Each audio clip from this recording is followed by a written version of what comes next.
ꯏꯄꯦꯛ TV ꯅ꯭ꯌꯨꯁꯅ ꯑꯗꯣꯝꯕꯨ ꯇꯔꯥꯝꯅ ꯑꯣꯛꯆꯔꯤ꯫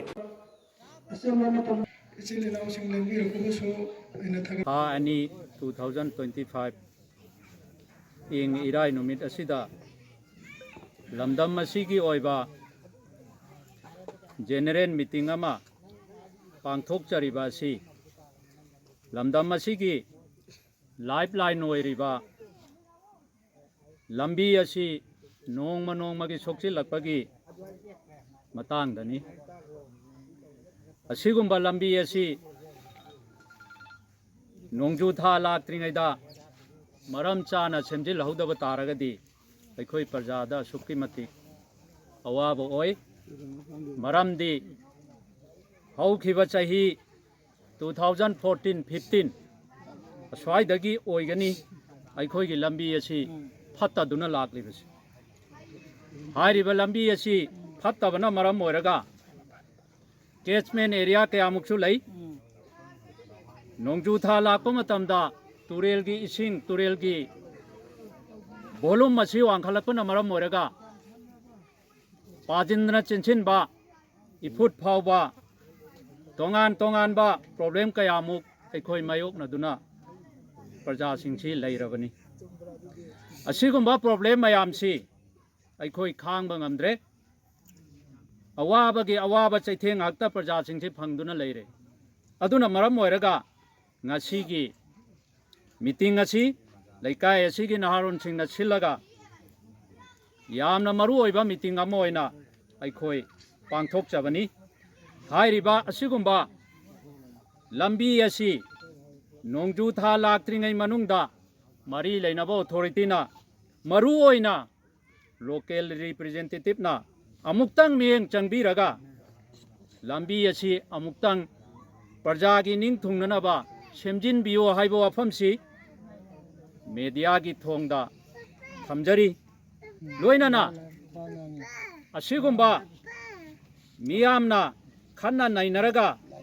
ꯍꯥꯏꯖꯔꯤꯕ ꯅꯣꯂꯨꯛꯆꯔꯤꯕ ꯋꯥꯐꯝꯁꯤꯡ ꯑꯁꯤ ꯀꯔꯤꯒꯨꯝꯕ ꯑꯣꯟꯅ ꯇꯩꯅꯅ ꯈꯟꯕꯤꯔꯕꯗꯤ ꯍꯥꯏꯕꯗꯤ ꯊꯕꯛ ꯑꯣꯏꯅ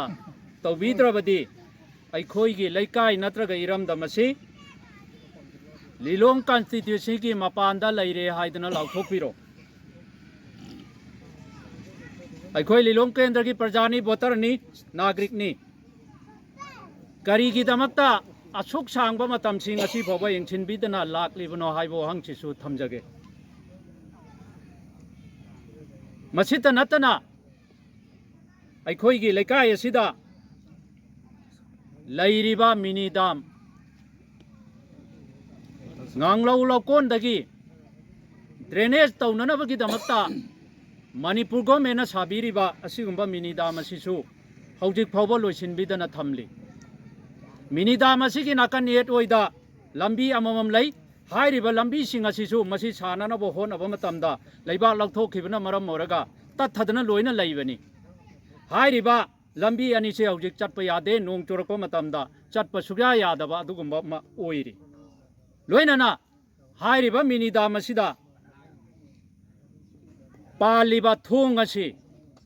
ꯃꯔꯝ ꯆꯥꯗꯕ ꯃꯔꯝꯅ ꯃꯔꯝ ꯆꯥꯅ ꯐꯤꯠ ꯇꯧꯗꯕ ꯃꯔꯝꯅ ꯇꯨꯔꯦꯜ ꯏꯁꯤꯡ ꯏꯍꯧꯔꯛꯄ ꯃꯇꯝꯗ ꯆꯥꯎꯔꯛꯄ ꯃꯇꯝꯗ ꯏꯁꯤꯡ ꯉꯥꯡꯂꯧ ꯂꯧꯀꯣꯟꯗ ꯆꯦꯟꯁꯤꯜꯂꯤ꯫ ꯉꯥꯡꯂꯧ ꯂꯧꯀꯣꯟꯗ ꯆꯦꯟꯁꯤꯟꯕ ꯃꯔꯝꯅ ꯂꯧ ꯄꯥꯟꯕ ꯃꯇꯝꯗ ꯉꯥꯡꯂꯧꯒꯤ ꯂꯧ ꯎꯔꯤꯕ ꯑꯗꯨꯒꯨꯝꯕ ꯄ꯭ꯔꯖꯥ ꯏꯄꯥ ꯏꯄꯥꯜꯁꯤꯡꯅ ꯆꯍꯤ ꯑꯃꯗ ꯑꯍꯨꯝꯂꯛ ꯂꯧ ꯎꯏ꯫ ꯆꯍꯤ ꯑꯃꯗ ꯑꯃꯨꯛꯇꯪ ꯂꯧ ꯄꯥꯟꯕ ꯍꯥꯏꯕꯁꯤ ꯄꯩꯁꯥ ꯑꯁꯨꯛꯀꯤ ꯃꯇꯤꯛ ꯆꯪꯕ ꯑꯃꯅꯤ꯫ ꯑꯗꯨꯕꯨ ꯑꯍꯨꯝꯂꯛ ꯄꯥꯜꯂꯕꯗꯤ ꯀꯌా ꯌꯥꯝꯅ ꯆꯪꯉꯝꯒꯗꯒꯦ? ꯑꯁꯤꯒꯨꯝꯕ ꯈꯨꯗꯣꯡꯆꯥꯗꯕ ꯄꯨꯝꯅꯃꯛ ꯂꯩꯔꯤꯕꯁꯤꯁꯨ ꯃꯔꯤ ꯂꯩꯅꯕ ꯑꯣꯊꯣꯔꯤꯇꯤꯅ ꯃꯔꯝ ꯆꯨꯝꯅ ꯌꯦꯡꯁꯤꯟꯕꯤꯌꯨ ꯍꯥꯏꯕ ꯋꯥꯐꯝꯁꯨ ꯊꯝꯖꯒꯦ꯫ ꯂꯣꯏꯅꯅ ꯈꯨꯜ ꯑꯁꯤꯗ ꯂꯩꯔꯤꯕ ꯋꯥꯇꯔ ꯁꯄ꯭ꯂꯥꯏ ꯑꯃ ꯂꯩ꯫ ꯄꯕ꯭ꯂꯤꯛ ꯍꯦꯜꯊ ꯏꯟꯖꯤꯅꯤꯌꯥꯔꯤꯡꯒꯤ ꯃꯈꯥꯗ ꯋꯥꯇꯔ ꯁꯄ꯭ꯂꯥꯏ ꯑꯃ ꯂꯩ꯫ ꯋꯥꯇꯔ ꯁꯄ꯭ꯂꯥꯏꯁꯤ ꯏꯁꯤꯡ ꯊꯥꯛꯂꯛꯇ꯭ꯔꯤꯕꯁꯤ ꯆꯍꯤ ꯃꯁꯤꯡ ꯌꯥꯝꯈ꯭ꯔꯦ꯫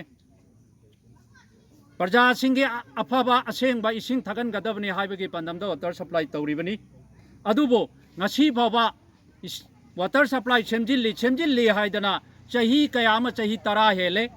ꯑꯩꯈꯣꯏ ꯏꯁꯤꯡ ꯊꯛꯄ ꯐꯪꯗ꯭ꯔꯤꯕ꯫ ꯃꯁꯤꯁꯨ ꯁꯦꯝꯖꯤꯟꯕꯤꯔꯕꯁꯨ अवाट अपा येंसिनबिरबसु अथु मतमदा लोइसिनबिरगा प्रजासिंग असेंबा इसिंग अदुगुम्बा हाइजीनिक ओइबा वाटर दो थकपा फंगनबियु हाइबा वफमसी हन्ना हन्ना मसीगा वफमसिसु मीडिया की थोंगदा थमजरी ngasi laikai asigi khul asigi प्रजासिंग इमा इबेनसिंग तोंगान तोंगान बा अदुगुम्बा सेक्शन कयामुकना पुल्लबा मीटिंग असिदा खन्ना नाइनरिबा वारेप लौरिबा लाकदौरबा नोंजु था असि फावबगी मनुंगदा सेंबीद्रबदी हाइदना वारेप लौरिबा असे यामना मरु ओइ हाइरिबा असिगुम्बा वारेपसिंग असिदा करिगुम्बा येंसिनबीद्रबा अथॉरिटीना नत्रगना लोकल रिप्रेजेंटेटिवना येंसिनबीदबा तारगदी अखोई मखल मखा कया की नहारोल सिंगना खोंजन कया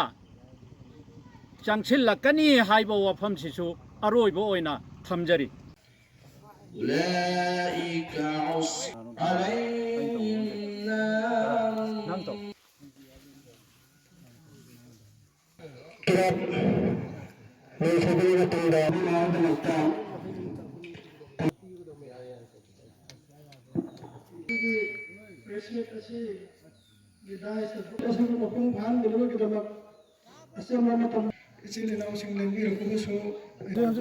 ऑनरेबल MLA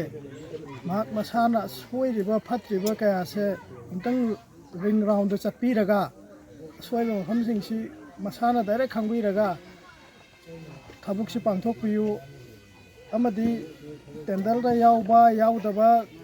केना केनी बहुत पीबा पीदबा करीमत मारी लेना हंदबिदा महा के पॉकेटगी ओरसो कोई लेलों केंद्र के अवाट अपा सिंसे अथु मतमदा मरु ओइना अखोगी हजिक हजिक मीटिंग तौरिबा मफम सिगी एरिया फत्रिबा तुरेन मपान की लंबी परिंग वाटर सप्लाई अमदी अखोगी थोंग सारिबा सिंसे मसाना मतंग चटपीरगा मा यंसिनबिरबा मतुंगदा मा की पॉकेटगी पैसा पुथोअगा ओरसो प्रजागिदमक खल्लगा अथुब मतमदा थबुक से तौबियु हाइबसी